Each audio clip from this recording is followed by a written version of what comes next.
Today I just need to discuss a few things. People, we always get challenges or we get challenged from wherever we move. This is my take as far as nutrition is concerned. Uh, we all do good farming in our country, but actually, what we are missing, I have discovered a number of things that we need to improve actually. And one of the things is how to build the genes. Most of us, or some of us, have now moved to another level of doing hybrids. But that doesn't mean that having a hybrid, you have it all. You get it? You might have the hybrids, but at least more other things are missing. One, you can look at all these animals that you see. They have good structures, good bodies. Of course, these are processed. Some few are pures. But also in pures, what I discovered from the other people where I went, they look at the gene and they also look at the features. It doesn't mean that if an animal is a pure, it's supposed to bring all the features that somebody would need in an animal. But you yourself, you can develop it. This is what I found in my colleagues that way. If they see an animal with good qualities and there is some gap or what they call the negatives in a certain animal, how do you develop it into what you want? Let's say if an animal, let me give you an example like this. This animal has a good body, you get it? Has a good leg, but you also have to look at the height of the head. The neck is not that good, and then the face is not that very good, maybe it is carrying some good meat here, but at the pelvic, also it's carrying some good meat. But as well, you can look at the movement of the shoulders are also moving strongly.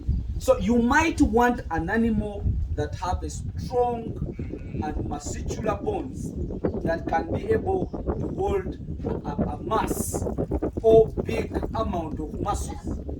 So you develop towards that. How do you do it? Let's say that is a female and you have seen a negative in that animal. You have to look for a male that has what this guy is having as a negative in order to develop what you want. So what am I trying to explain into that is that people are looking at their animals, even if the genes are pure, but they need to modify it to what they want. That's why you see South African animals really look muscular. Somebody shows you that that is a pure, but somebody shows you that is a pure but looking much better than the other. Those people are following up their line and they are following up all the body conformities, like all the structures of the body, all the parts of the body. If you want to fill up your animal and make sure that your animal is really doing better in all, because actually what I realized that me as me a farmer, you as you a farmer, can develop your goat into what you want. It can be a breed that you love and it is your breed, but there is some things you might want in that animal to have, and it is you who can develop it. How? By seeing the negatives that you don't want and you put in a male that has the positives that you want, and it can develop it in the generation that can be produced. You get it? But this is our challenge in our country. In our country, people have land, you have green, you have everything. But the reason why our goats are really not looking so massive, and everybody that sees South African animals makes noise, is because they know what they call breeding and feeding. Those people are feeding animals in pain, but they are getting their results. But because for us we have bigger lands, we don't think about supplementing those animals. Remember, an animal is moving, is walking a kilometer to go and feed where it wants. It gets whatever it needs, the protein, the carbohydrates. But On the way back home, it is burning those calories. So that means an animal will maintain its own size, but it will not do an excessive size. So those animals you see that they are so massive, those animals are confined for certain purposes. Let's say I told you in my recent video that animals are graded into different things. There is those who are going to produce. You do what they call steaming up, overfeeding of those animals which are pregnant and about to produce. There is those that are expecting, those that have already delivered. Those ones are also supposed to be managed in a different way. You get it? So those also need zero grazing or need limited movement.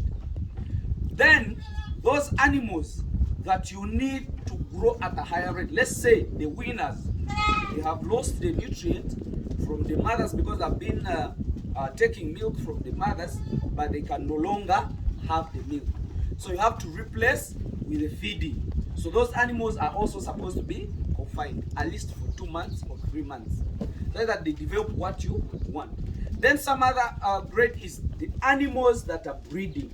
The breeders, the male which are breeding, they are also supposed to be put on the zero grazing or feedlot or heavy supplement, such that they can as well attain more weight. So you people, this 10 days of saying that I have land, I have a square mile, my animal will go freely, eat and come back, we need to have a limit on that. Let's do semi-intensive. Have some portion on your land, plant some grasses, plant some maize, make some more extra feeds. If we do that, we shall be able to improve on the size of our animals. Also, our genes are still low, but we shall keep improving. Some of us, we have decided to go an extra mile, bring in more other genes, so that we infuse them with whatever gene we have, so that we have a different quality. But a different quality will not bring out good features unless if you are feeding those animals very well.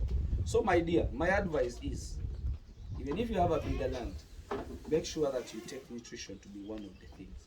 And me, I have already set off. I will show you what I'm trying to do. Ever since I came back, the challenges I got from South Africa, I have to make sure I correct those issues immediately, as soon as possible. The only better thing those people are doing, okay, they have good animals, they develop their genes and features depending on the personal interest, but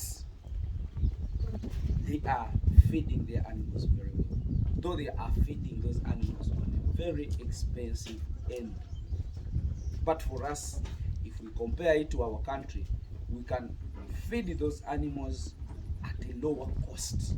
Why? Because our country does not need extra irrigation. We have the water, we have our normal seasons, we have fertile soils. Their area is full of stones, full of sand, and full of clay. So they only have lower ends of the hills where there is good soils and where they can do the plantation. So me, I have set off you. I will show you the results. Me, I told you, I'm going to show you everything I do. It's either you copy it or you leave it, but I have given you the data. My work or my interest is giving you the data. You either use it the way you want or you leave it the way you want. Thank you very much. Let me just wish you the best.